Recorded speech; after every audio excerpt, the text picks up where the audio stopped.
David c'était un grand roi, il aimait danser. David c'était un grand roi, il aimait danser. David c'était un grand roi, il aimait danser. Il aimait danser, louer l'Éternel. David c'était un grand roi, il aimait danser. David c'était un grand roi, il aimait danser. David c'était un grand roi, il aimait danser. Il aimait danser, louer l'Éternel. Si c'est péché au kakembe, car péché au danser. Si c'est péché au kakembe, car péché au danser. Si c'est péché au kakembe, car péché au danser. Car péché au danser, louer l'Éternel. David c'était un grand roi, il aimait danser. David c'était un grand roi, il aimait danser. David c'était un grand roi, il aimait danser. Il aimait danser, louer l'Éternel. Il aimait danser, louer l'Éternel. Bonjour, chers bien-aimés. Je suis votre ami. Je suis votre sœur. Je suis une maman, une grand-mère. Et ce matin, je voudrais vous encourager pour vous dire, mes chers bien-aimés, que nous avons de la valeur. Alléluia, vous avez de la valeur. Ne laissez personne vous dire le contraire. Parce que Dieu nous a dotés de toute puissance, de tout pouvoir. Et le fait que nous sommes ses héritiers, nous avons de la valeur. En qualité de chrétien, je voudrais vous dire que nous avons une richesse inestimable. Dieu est le Dieu de tout pouvoir en Jésus-Christ. Alléluia. De tout pouvoir en Jésus-Christ. Il est l'être suprême. Il est unique, transcendant, universel, créateur de toutes choses, doté d'une perfection absolue. Vous voyez, nous devons nous rendre compte de toutes les qualités de Dieu, qui n'est pas n'importe quel Dieu, comme les petits dieux de la terre. Alléluia. Mais il est le Dieu universel. Il est celui qui a constitué le principe du salut pour l'humanité. Toutes ces caractéristiques se révèlent dans le déroulement de l'histoire. Toute l'histoire, tout ce que nous vivons, vraiment, nous retrouvons Dieu au milieu. Alléluia. Il n'est pas n'importe quel Dieu. Le pouvoir de Dieu est un pouvoir de droit divin. Ce matin, je vais vous parler du pouvoir de Dieu. Premièrement, le pouvoir de Dieu est un pouvoir de droit divin. La Bible dit qu'il est le Dieu créateur, il est omnipotent. Et dans l'histoire, quand il envoya Moïse en mission en Égypte pour libérer son peuple, il était à l'œuvre dans le buisson ardent, à l'œuvre dans les 10 plaies d'Égypte, à l'œuvre dans l'ouverture de la mer Rouge, à l'œuvre quand la manne est descendue du ciel et la source d'eau les suivit. Voyez cela, toute l'histoire nous parle des œuvres de Dieu, que Dieu n'a jamais abandonné son peuple. Il n'a jamais abandonné ses créatures. ni ses enfants. Mais vous devez savoir, en qualité de chrétien bien-aimé, deuxièmement, que nous avons un pouvoir, nous sommes dotés de pouvoir en Christ Jésus-Christ. Alléluia. Et ce qui a justifié les actions des grands serviteurs tels que Moïse, parce que nous savons que Moïse a été un très grand serviteur. C'est Moïse qui a écrit l'histoire du livre de la Genèse. Nous avons eu Paul, nous avons eu Pierre, des apôtres et aussi de plusieurs grands pasteurs et évangélistes de notre époque. Alléluia. Nous avons eu tous ces gens-là. Alléluia. Il est écrit que toute parole remplie de foi, d'autorité, tirant sa source de la Bible, produit toujours des effets escomptés. Jésus parlait de ce pouvoir quand il disait dans Luc, prenons nos Bibles, dans Luc, chapitre 10, verset 19, Jésus disait, « Voici, je vous ai donné le pouvoir de marcher sur les serpents et les scorpions et sur toute puissance de l'ennemi, et rien ne pourra vous nuire. » Toute puissance de l'ennemi, ça veut dire que tout ce qui vient nous perturber. Alléluia. Tout ce qui vient pour nous écraser, nous perturber, nous empêcher de vivre. Nous avons ce pouvoir contre les esprits méchants qui veulent nous assaillir, de prendre autorité contre eux et de nous en débarrasser, de les lier et de nous délier de leur emprise. La Bible parle du serpent dès la création. Alléluia. Le serpent et le scorpion sont des animaux les plus venimeux de la terre. Alléluia. Ils représentent les démons et les sorciers bibliquement. C'est ce qu'ils représentent. Quand on parle du diable, le diable c'est le mal. D'accord? La signification du diable c'est le mal. Il est un esprit invisible. Seul, il ne peut pas agir. Alléluia. Il a besoin de support pour faire son sale boulot. Alors, il fera entrer un esprit, ce qui veut dire un démon, dans un corps humain pour faire son travail de destruction. Jésus a dit qu'il est aussi un voleur. Il vole, il vient voler, vient te voler ta joie, vient te voler ta vie, voler ta réussite. C'est un voleur au pluriel. Nous allons lire cette parole de Jésus dans Jean au chapitre 10, verset 10, qui dit « Le voleur ne vient que pour voler, égorger et détruire.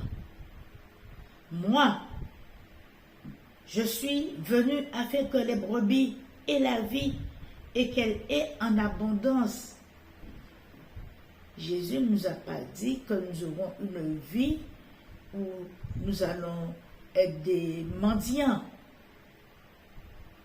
Nous aurons une vie en abondance, ce qui veut dire que dans cette vie, nous aurons tout. Alléluia. Alors que sur notre route, nous trouverons des hommes possédés, initiés à la sorcellerie. Ce sont les agents du diable. Leur ministère est de tuer et d'égorger. Leur ministère, c'est d'ôter la vie. Mais Jésus dit, « Je suis venu afin que mes brebis aient la vie en abondance. » Jésus nous a donné une vie où nous devons être heureux. Nous ne devons manquer de rien. Parce que si nous venons à manquer de quelque chose, il nous dit dans Matthieu 7,7, demandez et l'on vous donnera. Cherchez et vous trouverez. Frappez et l'on vous ouvrira. Troisièmement, le chrétien est doté de pouvoir et de puissance. Mon frère, ma soeur, mon enfant, mes petits-enfants, vous êtes dotés de pouvoir et de puissance si vous vous appuyez sur la parole, qui est la bonne nouvelle qui sauve. Jésus a mis en garde ses disciples au temps où il était sur terre. Il les a dotés de pouvoir, de puissance et d'autorité. Parce qu'il savait d'avance qu'ils auront besoin d'armes pour répondre aux attaques des esprits impurs et méchants dans les lieux célestes et sur la terre. Alléluia. De même que nous aussi, nous avons besoin de cette puissance. Alléluia. Nous avons hérité de ce pouvoir. Parce que nous aussi, nous sommes les descendants des apôtres. Alléluia. Et ces armes-là étaient déjà prévues pour nous mettre en garde contre les assauts de l'ennemi. Nous avons la prière, qui est l'arme fatale. Alléluia. L'arme fatale du chrétien, nous dit la Bible. Contre les assauts de l'ennemi, Jacques dit, priez sans cesse. Priez en toute occasion. C'est notre arme fatale, la prière. Quand nous sentons que nous sommes en faiblesse, quand nous sentons que les choses ne vont pas, rentrez en prière. Alléluia. La prière, c'est notre respiration. Dieu répond à nos prières. Mais Dieu ne peut pas tout faire à notre place. Alléluia. Il a besoin que nous ouvrons nos bouches, que nous lui demandons. Alléluia. Il a dit, je cherche des intercesseurs qui se mettent à la brèche.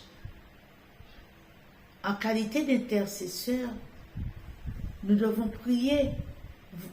Tu es un intercesseur dans ta maison. Alléluia. Tu es un intercesseur pour ta famille. Alors, à quoi bon te plaindre? Mets-toi en prière et Dieu répond favorablement à nos demandes. Faut nous prier matin, midi, soir. Faut nous prier matin, midi, soir. Passe bon Dieu fidèle. Faut nous prier matin, midi, soir. Faut nous prier matin, midi, soir. Passe bon Dieu fidèle. Selon le livre d'Éphésiens au chapitre 6, verset 10, il est écrit que nous avons des armes dont Jésus nous a équipés. Alléluia. Mais ce sont des armes spirituelles pour nous protéger contre les flèches de l'ennemi.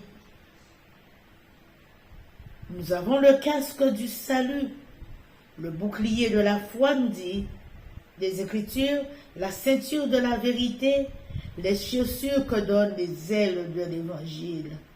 Alléluia. Ce qui veut dire que devant les assauts de l'ennemi, nous devons être toujours équipés, avoir le casque du salut quand nous sommes en prière, pour qu'il n'y ait aucune interférence qui passe. Alléluia. Parce que si nous sommes distraits, eh bien, le diable prendra le dessus sur nous. Le bouclier de la foi. Nous devons mettre notre foi en action. Alléluia. Afin d'empêcher aucune flèche de transpercer nos cœurs. Parce qu'au moment où nous sommes en prière, nous pouvons recevoir une mauvaise nouvelle. La ceinture de la vérité qui est la parole, d'accord? La parole de Dieu, pour maintenir notre colonne vertébrale qui est la charpente de notre corps afin que nous ne puissions pas flancher, et la ceinture de la vérité, que nous restons bien debout. Et aussi, il nous a dit les chaussures que donnent les ailes de l'évangile. Ça veut dire que quand nous nous déplaçons, nous ne devons pas nous déplacer pour du n'importe quoi. Mais nous devons nous déplacer pour quelque chose de constructible. Alléluia. Savoir où nous allons, savoir où nous mettons nos pieds. Église, le pouvoir du chrétien est réparti entre autorité temporelle et spirituelle. Et dans l'Église, corps de Christ, le pouvoir spirituel est reconnu sur les âmes. Cinquièmement, tout disciple de Christ, sans exception, a ce pouvoir en entier. Nous avons tous le même pouvoir. Je vous ai donné, il n'a pas donné le pouvoir à une catégorie et l'autre non, parce que Dieu n'a pas de chouchou. Je vous ai donné, il a donné à tout homme le pouvoir. Nous avons tous le même pouvoir, mais tous nous n'avons pas la même foi. Le pouvoir et l'autorité du chrétien résident dans la connaissance et la proclamation de Dieu. Jésus nous a donné le pouvoir et l'autorité dont il était muni. Et dans Marc, au chapitre 16, il est écrit « Celui qui croira en mon nom et qui sera baptisé sera sauvé. Mais celui qui ne croira pas sera condamné. » Pourquoi cette parole est écrite? Parce que Jésus a dit à ses disciples, allez partout dans le monde, faites des baptisés en mon nom et enseignez-leur ce que je vous ai enseigné. Nous voyons en premier lieu, il a demandé à ses apôtres de faire des baptisés. D'accord? Mais celui qui croira au nom, en son nom, sera sauvé. Alléluia. Et il gagnera son salut et aura une vie éternelle. Et au verset 16, au verset 17, il dit, voici les miracles qui accompagneront ceux qui auront cru en mon nom. Alléluia. Ils chasseront les démons. Ils parleront de nouvelles langues. Verset 18. Ils saisiront les serpents. S'ils boivent quelque breuvage mortel, ils ne leur feront point de mal. Ils imposeront les mains aux malades et les malades seront guéris. Alléluia. Ils imposeront les mains aux malades et les malades seront guéris. Vous voyez de quel pouvoir que Jésus nous a dotés. Le pouvoir qui nous a été donné est un pouvoir venant de Jéhovah Dieu, des armées en Jésus-Christ. Alléluia. Il est le Créateur omnipotent et omniposant. Son pouvoir est un pouvoir de droit divin. La Bible dit que Dieu, l'omnipotent, était présent dans les buissons ardents, présent à l'ouverture de la mer Rouge. Alléluia. Tous ceux qui auront cru en mon nom, c'est notre foi dans le nom de Jésus qui fait des miracles et non dans la piété. Quand nous prions pour un malade, où cette personne a la grâce d'être guérie, d'avoir une faveur, ne te glorifie pas. Parce que Jésus a dit, je ne donnerai ma gloire à quiconque.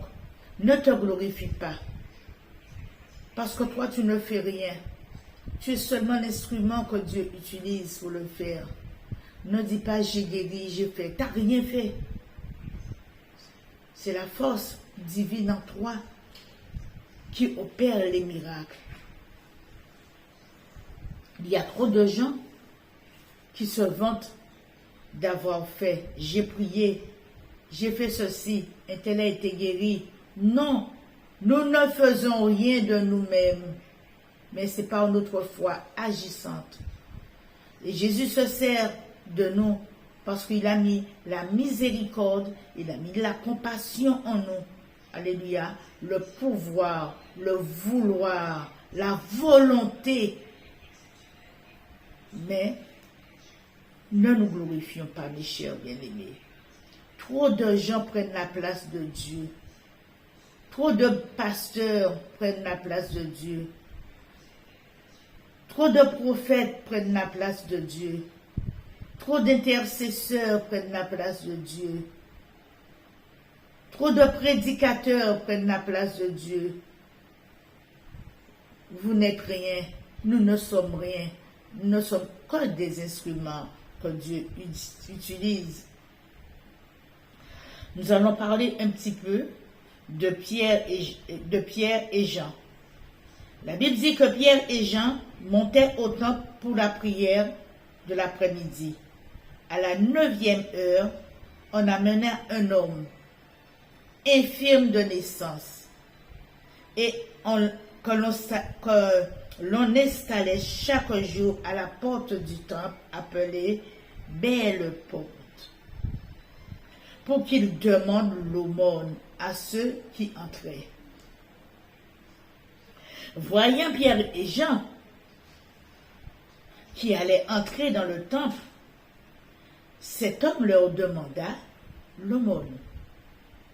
Alors Pierre ainsi que Jean fixa les yeux sur lui et dit, « Regarde-nous. » L'homme les observait, s'attendait à recevoir quelque chose de leur part, comme quand nous rencontrons des hommes et des femmes dans la rue qui nous demandent de l'argent, et nous donnons 1 euro, nous donnons 10 euros, nous donnons ce que nous pouvons. Mais Pierre et Jean lui ont fait comprendre quelque chose d'autre. Alléluia. Regarde-nous, ils ont dit. Et l'homme les observait, s'attendant à recevoir quelque chose de leur part. Pierre déclara, de l'argent et de l'or, je n'en ai pas. Mais ce que j'ai, je te le donne. Au nom de Jésus de Nazareth, lève-toi et marche.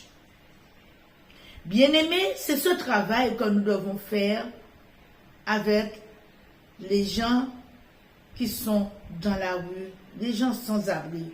Leur porter aussi la parole au lieu de leur donner tout le temps de l'argent pour qu'ils aillent se droguer, pour qu'ils aillent se tuer, pour qu'ils aillent dans la gueule du loup, la gueule du diable, alléluia, se faire encore plus de mal.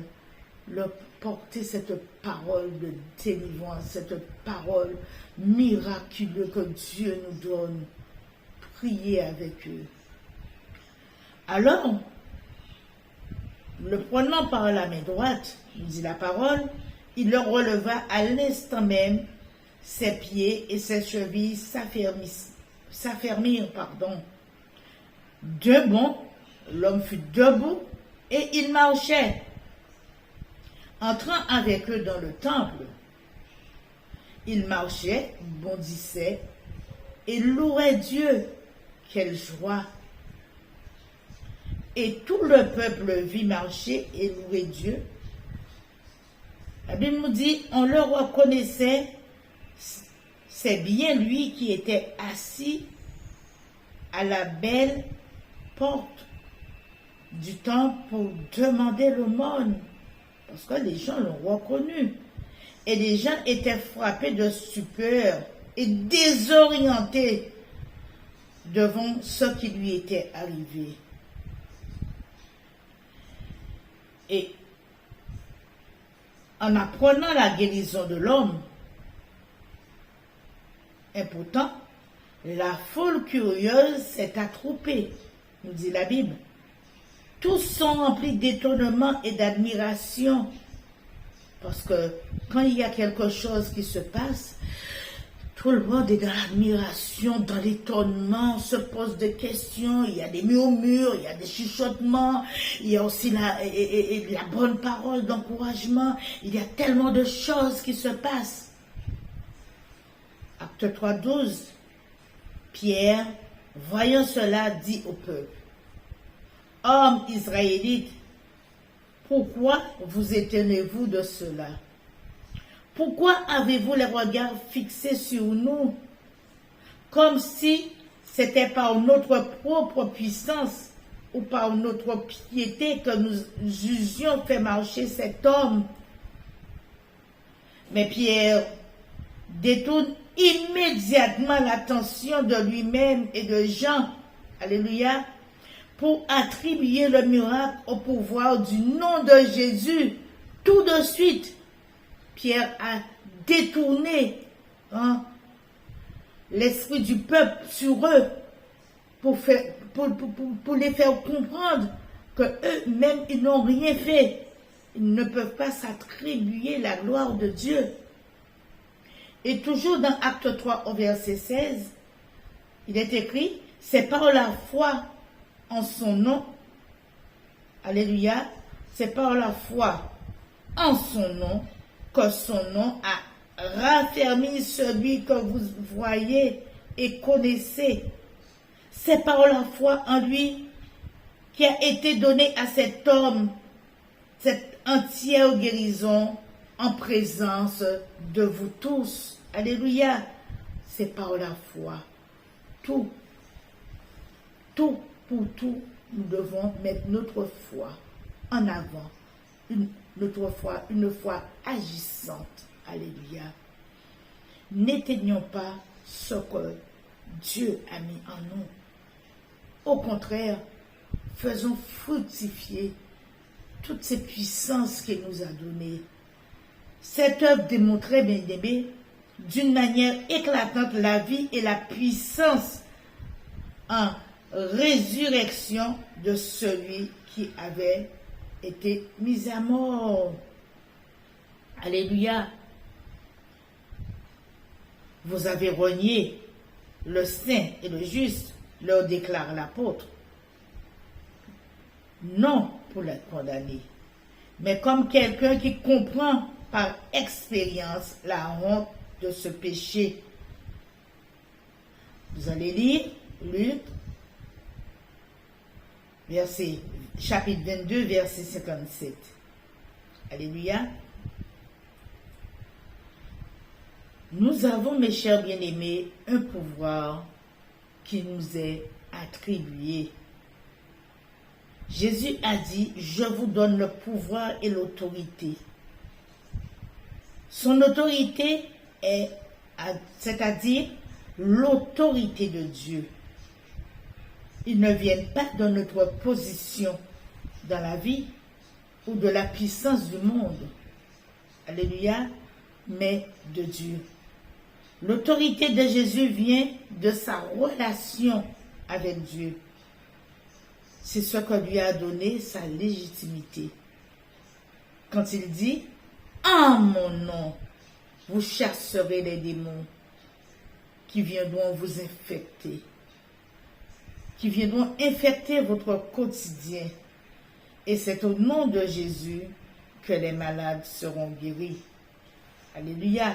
C'est au nom de Jésus que les malades seront guéris. Ce matin, je te dis, de là où tu es, quelle que soit la maladie qui te ronge, quel que soit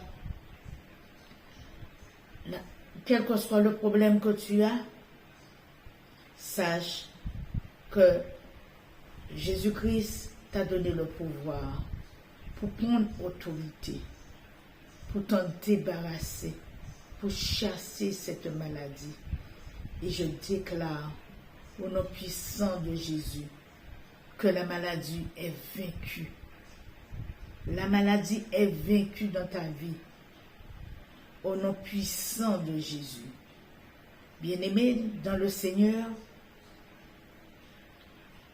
prenez acte de ce que, des paroles que l'Esprit de Dieu m'a permis de vous dire ce matin, afin que, quelle que soit votre position, que vous soyez fortifiés. N'ayez pas peur, n'ayez aucune crainte des vents qui se vont autour de vous, des bruits que vous entendez. Fixez votre regard sur Jésus-Christ. Et tout ce que vous dites, tout ce que vous faites, faites-le dans le nom puissant de Jésus. Amen.